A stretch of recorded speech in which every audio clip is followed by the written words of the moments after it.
गलती तेरी है। एक थप्पड़ मार के तेरी तबीयत साफ कर देंगा। गरीब समझ के मारना चाहना। गुंडागर्दी करना है। ओ भाई सबर करो की होया है?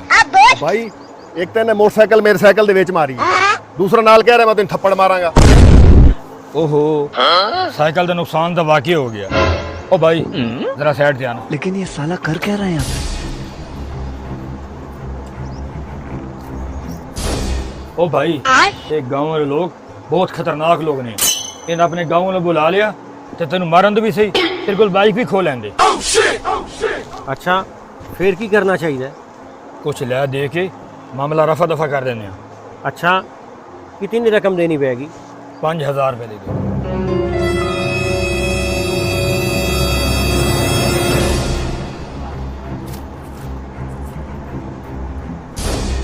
ओ भाई एक मिनट साइड से समझ रहे हो?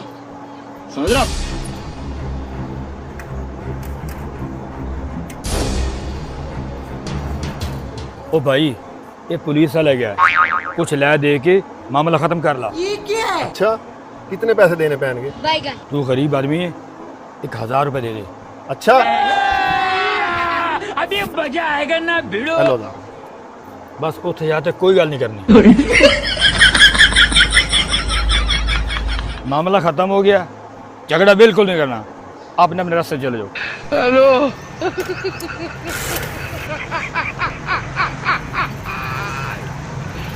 Hola, Carlos.